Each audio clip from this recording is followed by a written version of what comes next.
Yeremia pasal 32 ayat 1-44. Pembelian ladang sebagai jaminan dari keselamatan Yehuda yang akan datang. Firman yang datang dari Tuhan kepada Yeremia dalam tahun yang ke-10 pemerintahan Sedekia Raja Yehuda. Itulah tahun yang ke-18 pemerintahan Nebukadnezar. Pada waktu itu tentara Raja Babel mengepung Yerusalem dan Nabi Yeremia ditahan di pelataran penjagaan yang ada di istana Raja Yehuda. Sebab Sedekia Raja Yehuda telah menahan dia di sana dengan tuduhan, "Mengapa engkau bernubuat? Beginilah firman Tuhan, sesungguhnya aku menyerahkan kota ini ke dalam tangan Raja Babel, supaya ia mendudukinya." Sedekia Raja Yehuda tidak akan luput dari tangan orang Kasdim, melainkan pasti akan diserahkan ke dalam tangan Raja Babel. Sehingga ia berbicara dengan dia mulut sama mulut dan melihat dia mata sama mata. Sedekia akan dibawanya ke Babel, dan di sanalah ia akan tinggal sampai aku memperhatikannya. Demikianlah firman Tuhan. Apabila kamu berperang melawan orang Kasdim itu, kamu tidak akan beruntung. Berkatalah Yeremia, firman Tuhan datang kepadaku, bunyinya, sesungguhnya Hanameel, anak Salum pamanmu, akan datang kepadamu dengan usul, belilah ladangku yang di Anatot itu, sebab engkaulah yang mempunyai hak tebus untuk membelinya. Kemudian sesuai dengan firman Tuhan, datanglah Hanameel, anak pamanku, kepadaku di pelataran penjagaan, dan mengusulkan kepadaku, belilah ladangku yang di Anatot di daerah Benyamin itu, sebab engkaulah yang mempunyai hak milik dan hak tebus. Belilah itu. Maka tahulah aku bahwa itu adalah firman Tuhan. Jadi aku membeli ladang yang di Anatot itu dari Hanameel, anak pamanku, dan menimbang uang baginya 17 sikal perak. Aku menulis surat pembelian, memeteraikannya, memanggil saksi-saksi dan menimbang perak itu dengan neraca. Lalu aku mengambil surat pembelian yang berisi syarat dan ketetapan itu, baik yang dimeteraikan maupun salinannya yang terbuka. Kemudian aku memberikan surat pembelian itu kepada Baruch bin Neria bin Maseah di hadapan Hanameel, anak pamanku, di depan para saksi yang telah menandatangani surat pembelian itu, dan di depan semua orang Yehuda yang ada di pelataran penjagaan itu. Di depan mereka aku memerintahkan kepada Baruch, kataku, beginilah firman Tuhan semesta alam Allah Israel. Ambillah surat-surat ini, baik surat pembelian yang dimeteraikan itu maupun salinan yang terbuka ini. Taruhlah semuanya itu dalam bejana tanah, supaya dapat tahan lama. Sebab beginilah firman Tuhan semesta alam Allah Israel. Rumah, ladang, dan kebun anggur akan dibeli pula di negeri ini. Sesudah kuberikan surat pembelian itu kepada Baruch bin Neria, berdoalah aku kepada Tuhan, kataku, "Ah Tuhan Allah, sesungguhnya Engkaulah yang telah menjadikan langit dan bumi dengan kekuatan-Mu yang besar dan dengan lengan-Mu yang terentang. Tiada suatu apapun yang mustahil untuk-Mu.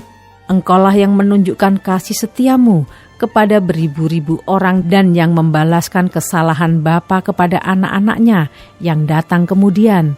Ya Allah yang besar dan perkasa, nama-Mu adalah Tuhan semesta alam, besar dalam rancangan-Mu dan agung dalam perbuatan-Mu. Mata-Mu terbuka terhadap segala tingkah langkah anak-anak manusia dengan mengganjar setiap orang sesuai dengan tingkah lakunya dan sesuai dengan buah perbuatannya. Engkau yang memperlihatkan tanda-tanda dan mujizat-mujizat di tanah Mesir sampai kepada waktu ini kepada Israel dan kepada umat manusia, sehingga Engkau membuat nama bagi-Mu seperti yang ternyata pada waktu ini. Engkau telah membawa umat-Mu Israel keluar dari tanah Mesir dengan tanda-tanda dan mujizat-mujizat, dengan tangan yang kuat dan lengan yang teracung dan dengan kedahsyatan yang besar.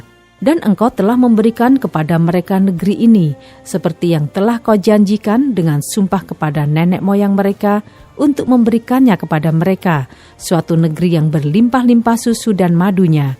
Kemudian mereka memasuki dan mendudukinya, tetapi mereka tidak mendengarkan suara-Mu dan tidak berkelakuan menurut Taurat-Mu. Mereka tidak melakukan segala apa yang Kau perintahkan kepada mereka untuk dilakukan. Sebab itu, Engkau melimpahkan kepada mereka segala malapetaka ini. Sesungguhnya, tembok-tembok pengepungan yang dipakai untuk merebut kota telah sampai mendekatinya. Oleh karena pedang, kelaparan, dan penyakit sampar, maka kota itu telah diserahkan kepada orang-orang Kasdim yang memeranginya. Maka apa yang kau firmankan itu telah terjadi, sungguh engkau sendiri melihatnya.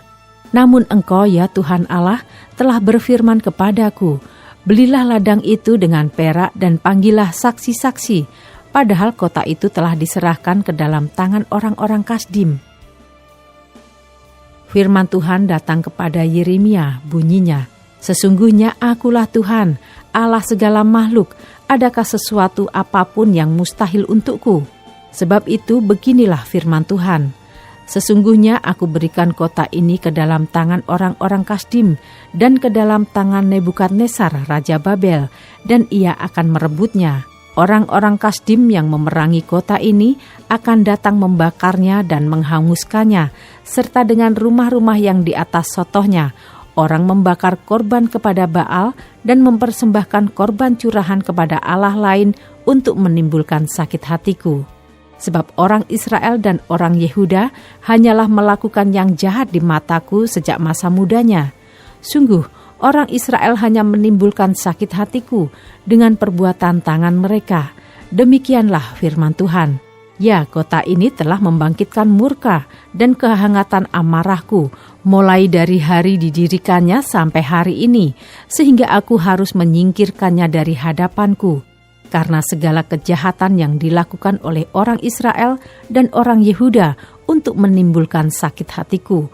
Oleh mereka sendiri, raja-raja mereka, pemuka-pemuka mereka, imam-imam mereka, nabi-nabi mereka, orang Yehuda dan penduduk Yerusalem. Mereka membelakangi aku dan tidak menghadap kepadaku, dan sekalipun aku mengajar mereka terus-menerus, tiada mereka mau mendengarkan atau menerima penghajaran. Mereka menempatkan dewa-dewa mereka yang menjijikkan di rumah yang di atasnya namaku diserukan untuk menajiskannya. Mereka mendirikan bukit-bukit pengorbanan untuk Baal di lembah Ben Hinnom untuk mempersembahkan anak-anak lelaki dan anak-anak perempuan mereka kepada Moloch sebagai korban dalam api. Sekalipun aku tidak pernah memerintahkannya kepada mereka, dan sekalipun hal itu tidak pernah timbul dalam hatiku, yakni hal melakukan kejijikan ini, sehingga Yehuda tergelincir ke dalam dosa. Oleh sebab itu, beginilah firman Tuhan Allah Israel mengenai kota ini yang engkau katakan telah diserahkan ke dalam tangan Raja Babel karena pedang, kelaparan, dan penyakit sampar. Sesungguhnya aku mengumpulkan mereka dari segala negeri, kemana aku mencerai-beraikan mereka karena murkaku, kehangatan amarahku, dan gusarku yang besar. Dan aku akan mengembalikan mereka ke tempat ini dan akan membuat mereka diam dengan tentram. Maka mereka akan menjadi umatku dan aku akan menjadi Allah mereka. Aku akan memberi mereka satu hati dan satu tingkah langkah, sehingga mereka takut kepadaku sepanjang masa untuk kebaikan mereka dan anak-anak mereka yang datang kemudian.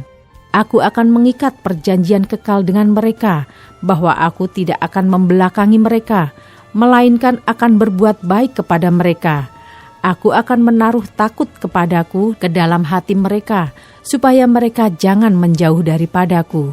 Aku akan bergirang karena mereka untuk berbuat baik kepada mereka, dan aku akan membuat mereka tumbuh di negeri ini dengan kesetiaan, dengan segenap hatiku, dan dengan segenap jiwaku.